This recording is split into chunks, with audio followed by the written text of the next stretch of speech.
अस्सलाम वालेकुम, नमस्ते दोस्तों, साथियों ऐं व्यूअर्स। अॼु जे उनवान जी उपटार कंदासीं सो तारीख़ जो तमामु दर्दीलो ऐं मायूस कंदड़ मौज़ू आहे, जंहिंमें लखे इंसाननि पंहिंजी धरती ऐं वतन खे ख़ैराबाद करे परदेस जा पट वसाया, यानी 1947 सिंधी हिंदुनि जी लॾपलाण। दोस्तों ऐं साथियों, 14 अगस्त 1947 ते हिकु तरफ़ पाकिस्तान जा बुनियाद पइजी रहिया हुआ, हिकु तरफ़ बरे सगीर जे सतायल मुसलमाननि खे सोभ नसीब थी रही हुई, हिकु तरफ़ धरती जे ॻोल्हे ते हिकु नई मुमल्क ते ख़ुदादाद जो नक्शो ठही रहियो हो ऐं मुसलमाननि जे मुतालबनि खे मान मिली रहियो हो, त ॿिए तरफ़ सिंध सूबो पंहिंजे धरती धड़नि खां धार थी रहियो हो ऐं विछोड़े जा वढ पइजी रहिया हुआ।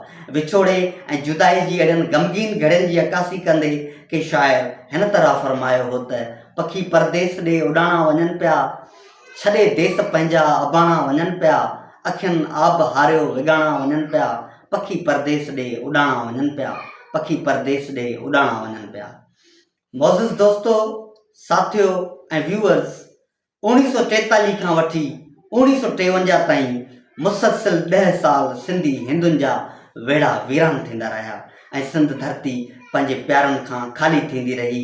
हिकु तरफ़ शिकारपुर जा कारोबारी मर्कज़ उदासी जो ॾेख ॾियणु लॻा, त ॿिए तरफ़ कराची जूं हवेलियूं ख़ाली थी रहियूं हुयूं ऐं टे तरफ़ हैदराबाद जे स्कूलनि ऐं तालीमी इदारनि खे ताला लॻी रहिया हुआ ऐं सिंधी ॿोली जा मुहाफ़िज़, उस्ताद, अदीब, वकील, वापारी, ज़मींदार ऐं ज़रायत जा माहिर पंहिंजी अबाणी बिटी तां मुंतक़िल थी रहिया हुआ ऐं हिकु क़ाबिल क़ौम, हिकु चाखोड़ी ऐं तजर्बेकार तबिको लॾे रहियो हो ऐं मुंहिंजी सुवारी सिंध हिकु दफ़ो ॿीहर मोहन जो दड़ो बणिजी रही हुई, मोहन जो दड़ो बणिजी रही हुई। दोस्तों ऐं साथियों, 1947 जी पार्टीशन खां पहिरीं सिंध में सिंधियुनि जो 98% रहंदो हो। ॻोठ तोड़े ॿहिराड़ियूं, शहर तोड़े तिजारती मर्कज़ सिंधियुनि जी सरवाणी में हलंदा हुआ। हर तरफ़ सिंधी ॿोली ऐं कल्चर जो राज हूंदो हो। हिंदुनि ऐं मुसलमाननि जूं पाण में मोहबतूं मिसाली हूंदियूं हुयूं। हू हिकु जिस्म ऐं जान जीअं रहंदा हुआ। मुसलमाननि खे मायूसी थींदी हुई त हिंदू हमदर्दी लाइ पहुचंदा हुआ, वरी जे हिंदू भाइर परेशान थींदा हुआ त मुसलमान संदन मदद लाइ पहुचंदा हुआ। अहिड़े प्यार ऐं मोहबत जी अकासी कंदे सिंध जे हिकु शाइर हिन तरह माज़ी जूं मोहबतूं कलमबंद कयूं आहिनि त सिंध जो अॻूणो शान अजब हो, सिंध जो अॻूणो शान अजब हो, राहत हुई ॼण राज़ी रब हो, रहंदो हिंदू ऐं मोमिन गॾु हो, ॾींदो हिक ॿिए खे सॾ में सॾ हो, ॾींदो हिक ॿिए खे सॾ में सॾ हो।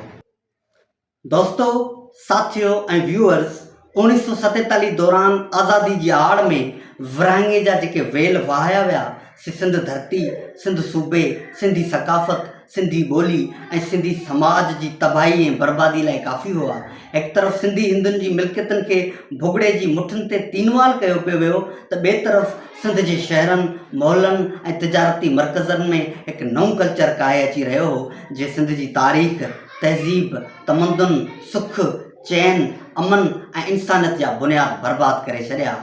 अहिड़ी तबाही खे ॾिसंदे सिंध जे तमामु वॾे हिंदू शाइर नारायण श्याम पंहिंजी धरती ऐं ॿोली ते ईंदड़ ख़तरनि जी अॻुवाट निशानदेही करे छॾी हुई, ख़तरे जी घंटी वॼाए छॾी हुई ऐं साफ़ साफ़ चई छॾियो हो त ख़िज़ा हाल ओरे त कंहिंसां ओरे, सभई सिख्या जे बहारनि जी ॿोली, मिटीअ जे ज़रनि जो कुझु हाल सलतूं, मिटीअ जे ज़रनि जो कुझु हाल सलतूं, ॾुखी नाहे सम्झणु सितारनि जी ॿोली, अलाह ईअं न होए जो किताबनि में पढ़िजे, हुई सिंध ऐं सिंध वारनि जी ॿोली, हुई सिंध ऐं का सिंध वारनि जी ॿोली। मोज़िज़ व्यूअर्स, बरे सगीर जे तमामु वॾी ऐं दुखदायक तोड़े दर्दीली जुदाई ऐं अलविदाई ते सिंधी हिंदू अदीबनि, उस्तादनि, शाइरनि ऐं लेखकनि जो हिकु वॾो अंग पंहिंजी धरती तां दरबदर थियो हो, त यकीननि संदनि दिलनि में जज़्बात ऐं अहसासात जो तूफ़ान पुण बेकाबू थियो हो। संदनि मासूम मन ऐं उजरनि अखियुनि में सिंध धरती खां धार थियण जो जेको तूफ़ान उभरियो हो, सो अॼु बि माठो न थी सघियो आहे। तंहिं करे संदनि दिलनि में अॼु बि सिंधू दरिया वसे थो। हू अॼु बि सिंध जी हवाउनि ऐं सूंहं लाइ सिकनि था। अॼु बि बाबाणी ॿोली जा ॿोल संदनि कननि ते पवनि था त संदनि जिस्म में जुंबश जारी थियो वञे ऐं हू तड़पी उथनि था ऐं लाज़वाल लफ़्ज़नि में पंहिंजे जज़्बनि जो इज़हार हिन तरह कनि था त जीए मुंहिंजी सिंध, घुरियां पंहिंजी जिंद, पंहिंजे अबाणे वतन तां, पंहिंजे अबाणे वतन तां, सिंध जे चमन तां।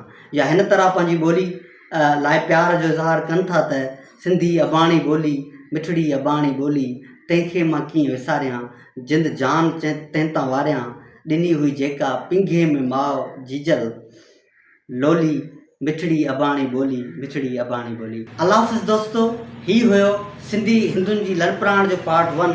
पार्ट 2 ॾिसण जे लाइ असांजो चैनल ज़रूरु विज़िट कजो ऐं हमेशह जीअं तव्हां सिंधवासियुनि मोहबतूं ऐं इज़तूं अर्पियूं आहिनि, तव्हांजो साथ हमेशह क़ाइमु ऐं दाइमु हुजे। अल्लाह हाफ़िज़। जिए सिंध, जिए लतीफ़, जिए सिंधी ॿोली।